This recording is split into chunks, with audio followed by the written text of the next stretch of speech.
Okay, so we're into section 2 now. And we're actually going to start on problem number 2 this time instead of problem number 1, just to be different. So this first group of 12 problems says, for each sequence, determine if it is an arithmetic sequence or geometric sequence or neither. If it is either arithmetic or geometric, give the next term in the sequence. So arithmetic means that there's some common addition between the two terms, and whereas geometric is there's some common multiplying factor. So problem number 2, we have the numbers 8, 16, 24, 32, and 40. So the first thing we do is we look at between each number what the difference of the numbers are. So 16 minus 8 is 8. 24 minus 16 is 8. 32 minus 24 is 8. 40 minus 32 is 8. And so you can see we have this common factor. So it's easy to pick the next term. It's just going to be 8 greater than the previous term. So 48 would be the answer. Okay, so we have, actually let's go to problem number 5 instead here. Let's be different. So we have 1, 8, 27, 81, 243. I actually had this problem in the previous section. And there's not a common multiple factor. If you take 8 divided by 1, there's no relationship between that and 27 divided by 8 and so on. So in this case, we hopefully would recognize these as numbers. Actually, did I miss one? No, actually, I didn't miss it either. Okay. It was the cubed problem. So we had 1 cubed is 8, 1 cubed is 1, 2 cubed is 8, 3 cubed is 27, 4 cubed is 64, 5 cubed is 125. So that was the cube thing. That would be x to the third kind of thing, whereas x goes from 1 to, in this case, 5.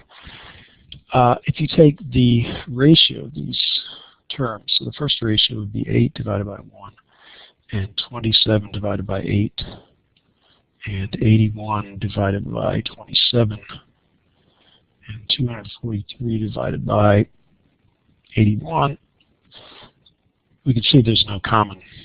These are not equal to each other. So it's not going to be a geometric series. So it's going to be neither, because if you look at the differences, if you look at the difference between these terms, you'd have 7, 19, is that right?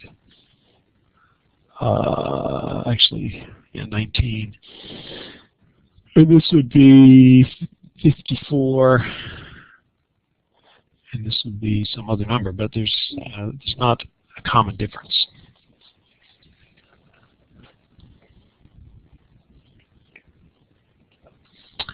Okay, let's look at problem number 8.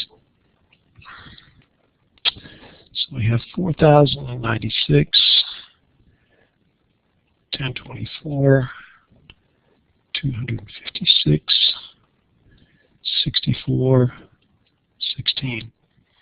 Again, looking at it, it's probably not an arithmetic sequence because the differences get smaller. They're not. So the next thing we do is we look at the ratio of these numbers. So if we take the first number divided by the second number, or the second number divided by the first number, 1024 over 49.6, you find out that is equal to 1/4. If you take the next pair of numbers, 256 over 1024, you'd find out that's also could be simplified to 1/4. The next one would be 64 divided by 256, which is 1/4. 16 divided by 64 is equal to 1/4. So we can see we have a common ratio. This number is 1/4 that number. This number is 1/4 that number. So to find the next term in the sequence, we would take 1/4 of 16. So if we take 16 times 1/4, that's the same as 16 divided by 4, which is 4. And if we did the next one, you'd have this divided by 4 is 1, and then you'd have 1/4, 1 1/16, etc., etc. So that would be the additional terms. They only asked you for the for that number 4. And it is a geometric series because we're using a ratio.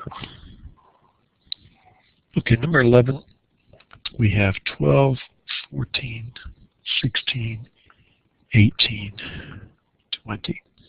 So again, looking first at the difference between the two. It looks like it's common. The difference between the two is 2. So because that difference is a fixed quantity, it's arithmetic. And the difference is 2. So this one was arithmetic. This one was geometric. This one was arithmetic. And we'll just see if there was another geometric that we might pick as an example. Number 3, 5, 15, 45, 135, 405. So we were to take a ratio of consecutive numbers. 15 divided by 5 is 3. 45 divided by 15, which is the number here next to it, is 3. 135 divided by 45 is 3. So the common ratio is 3. And therefore, that reminds me I didn't do the next number here, which would be 22, because we're just adding 2. In this case, we'd multiply 403 times 3. So 403 times 3 is 1,215. Okay, so that's all for this particular lesson.